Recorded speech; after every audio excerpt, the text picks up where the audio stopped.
Quelle serait l'utilité d'un entraînement de type FTP ou de type PMA effectué sur un vélo pour quelqu'un qui pratique les sports collectifs comme le rugby ou le foot? Pensée du jour numéro 503. Bienvenue dans cette nouvelle vidéo. On m'a posé cette question via un commentaire. Je vais commencer par définir quelques termes comme FTP, PMA, qu'est-ce que ça veut véritablement dire. Et je te donnerai ensuite ma perspective sur ce que je vois comme étant les entraînements les plus utiles pour des pratiquants de sports collectifs comme, je te l'ai dit, hein, le rugby, le foot, mais également des sports comme le basket, le handball ou même le volleyball. Donc, pour commencer, définition quelques termes. FTP, qu'est-ce que ça veut dire? Functional Threshold Power. À la base, c'était un test de 60 minutes. Je t'ai déjà fait l'historique de ce test plusieurs fois. À la base, c'était un test de 60 minutes. Ensuite, les gens ont trouvé ça trop long. Ils ont fait un test de 5 minutes à bloc, suivi d'un test de 20 minutes à bloc. Et ils prenaient 95% ou 95% de la puissance sur le test de 20 minutes comme référence pour leur FTP. Aujourd'hui, les gens, ils ont oublié le test de 5 minutes, donc ils font juste le test de 20. Ce qui veut dire que si on veut avoir une mesure fiable ou une estimation cohérente, pas fiable, cohérente, du deuxième seuil, hein, ce point de transition où on perd l'équilibre interne, c'est-à-dire qu'en dessous du deuxième seuil, tu as un équilibre interne au niveau systémique, ton corps complet est dans une phase de travail plutôt intense, mais tu peux maintenir cet état interne tu peux maintenir cet état stable au niveau interne pendant des périodes prolongées. Là aussi, tu dépasses le deuxième seuil, tu vas au-delà de ta FTP, entre guillemets, tu ne vas plus pouvoir maintenir cet équilibre interne, tu vas rapidement tendre vers l'échec. Donc, si tu veux, c'est passer du orange au rouge quand on pense au type d'effort qu'on va fournir.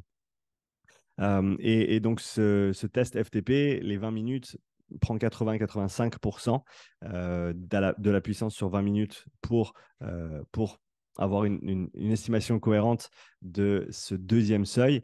Donc, le type d'entraînement que tu vas retrouver de type FTP, c'est des entraînements qui sont censés faire remonter cette FTP, hein, ou repousser vers la droite si on regarde sur un graphique cette FTP, ce deuxième seuil. Pourquoi? Simplement parce que ça va nous permettre ensuite d'avoir de meilleures performances, d'être plus économe également, de repousser ce seuil de fatigue et de récupérer plus rapidement.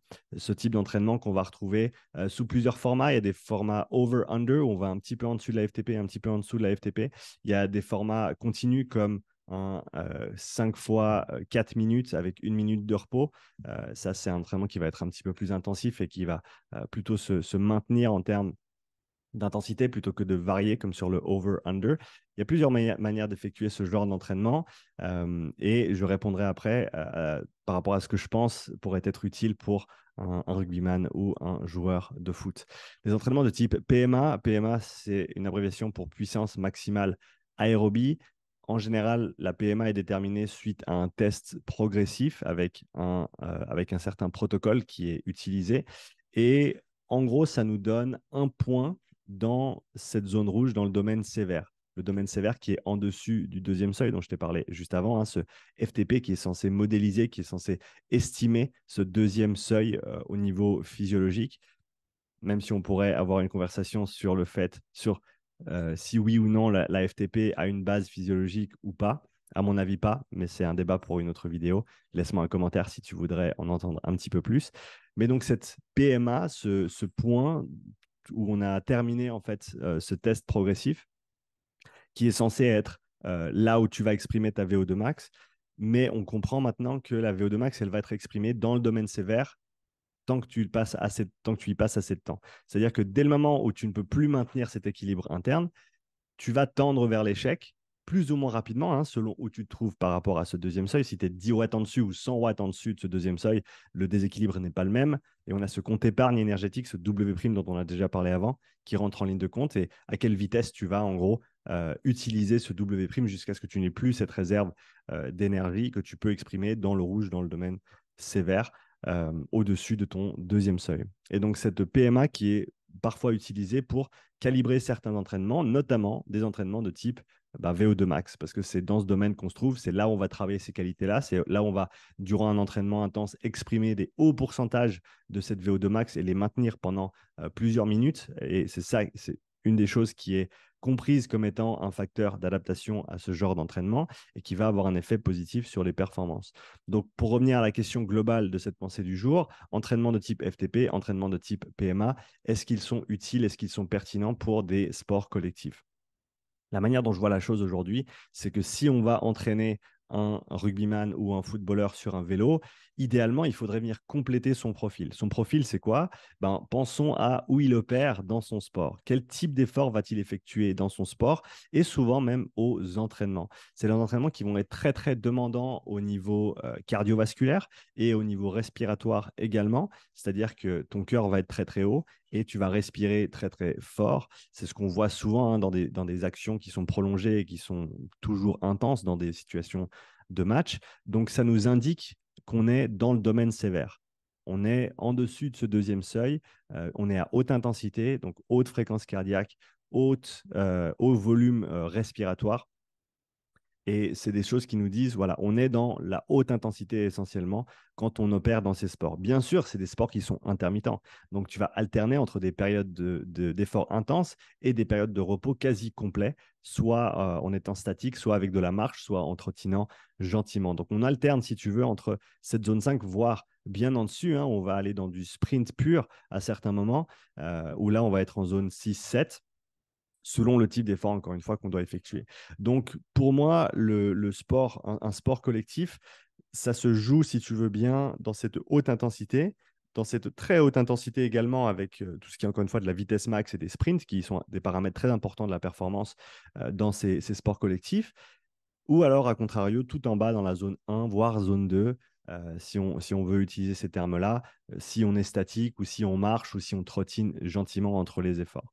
Et on sait que la proportion de travail est plutôt en faveur de la basse intensité dans ces sports intenses, non pas si tu regardes la balle sur le terrain, mais si tu regardes les mouvements des joueurs sur le terrain. Ce qui me mène à te dire que des entraînements de type FTP de VMA, est-ce qu'il serait intéressant pour un rugbyman ou un footballeur? Bien sûr, ce serait intéressant, mais est-ce que c'est les plus intéressants? Est-ce qu'il y a d'autres types d'entraînements qu'on peut effectuer sur un vélo pour des rugbyman, pour des joueurs de foot et d'autres sports collectifs qui peuvent être plus intéressants que cette FTP et cette PMA? Donc, je vais te répondre dans quelques instants. Avant ça, je te rappelle que en cliquant le lien dans la description, tu peux t'inscrire à ma formation gratuite qui s'appelle Ergmaster. Ergmaster qui va te donner les bases pour mieux utiliser ton bike erg, ton rameur et ton ski erg, ainsi que tout l'écosystème Concept 2, leur application gratuite, comment convertir les unités, comment faire un suivi de tes entraînements sur cette plateforme. Encore une fois, tout ça gratuitement. Tu peux accéder à plus d'1 heure et demie de contenu. Donc, va dans la description, clique le lien et inscris-toi sans attendre à ma formation gratuite Erg Master. Passons maintenant à la réponse ou à ma suggestion pour les joueurs de sport collectif qui veulent améliorer leur cardio, leur conditioning. Je te conseillerais, plutôt que de venir taper dans de la haute intensité de type FTP ou de type PMA, plutôt que de, si tu veux bien répliquer les demandes énergétiques de ton sport, moi, je t'inviterais à travailler à l'encontre de ces intensités-là. Alors, à l'encontre, pas parce qu'elles sont mauvaises, pas du tout, elles sont très, très importantes, c'est celles qui vont te faire performer. Mais l'idéal, à mon avis, quand on parle de préparation physique et de préparation physique générale notamment, c'est de venir compléter notre profil. Et si on regarde le spectre d'intensité entre la zone 1 et la zone 7, pour faire simple, on a parlé de ces sports collectifs qui opèrent. Là où tu vas faire la différence, c'est dans tes zones 5, 6 et 7, si tu veux bien. Moi, je te conseillerais de venir travailler plutôt en zone 2 et 3, en tout cas dans les premières semaines. Et je pense que les entraînements de zone 2, d'endurance fondamentale, les entraînements de zone 3, de type tempo extensif, c'est les entraînements qui vont être très, très intéressants parce qu'ils vont venir, encore une fois, compléter ton profil athlétique, ton profil énergétique. Et ce qui est intéressant aussi, c'est que notamment ces séances de zone 2 et de zone 3, elles te permettent de faire quoi? Entre autres, de mieux recycler tous les produits métaboliques qui sont générés lors d'efforts de haute intensité. Par exemple, le phosphate inorganique, par exemple, les ions H+, par exemple, le lactate qui s'accumule dans le sang quand tu fais un effort de haute intensité, notamment et surtout de manière prolongée. Tous ces facteurs métaboliques qui sont normaux, qui font partie du jeu, tu vas pouvoir mieux les recycler si tu as un meilleur développement dans ces zones 2 et 3. Donc, en tant que rugbyman, en tant que footballeur, moi, je te conseillerais de passer plus de temps à faire de la zone 2 sur vélo, plus de temps à faire des séances de tempo sur vélo, des séances de type 2 fois 10 minutes, 2 fois 15 minutes, 3 fois 20 minutes, avec des RPE qui sont dans le 5 à 6 peut-être 7 éventuellement. Mais en gros, c'est des efforts qui sont durs sur les jambes, mais qui sont plutôt faciles au niveau du cœur et de la respiration. Et non seulement au niveau théorique, comme je te l'ai apporté là, mais aussi au niveau empirique de tous les résultats que j'ai pu voir de crossfitters avec qui je travaille, de personnes qui opèrent dans les sports collectifs, le foot, le rugby, le handball et bien d'autres, et dans tous les autres sports comme le MMA. Je peux te dire que cette base qui est formée par le travail sur vélo entre la zone 2 et la zone 3 est extrêmement important et a énormément de valeur pour la récupération et pour les performances dans les sports de haute intensité. Donc en conclusion, même si ton sport il est à haute intensité, ça ne veut pas dire que tous tes entraînements doivent être exactement comme ça. Rappelle-toi, hein, pendant ta compétition, eh ben, tu opères dans ces zones-là, entre guillemets, dans ces qualités-là. Pendant tes entraînements sportifs, la majorité du temps, tu vas la passer à faire de la haute intensité également. Donc, tu vas être dans ces zones-là. Donc, pour ta PPG sur vélo, va plutôt travailler des qualités complémentaires comme cette zone 3 et cette zone 2. Donc, voilà pour toutes les infos. Merci d'avoir regardé cette pensée du jour. N'hésite pas à me laisser un commentaire sous la vidéo si tu souhaiterais que j'aille plus loin dans certains de ces concepts. Inscris-toi encore une fois à la formation gratuite Ergmaster, lien dans la description. Et je te dis à bientôt pour une nouvelle pensée du jour. Ciao.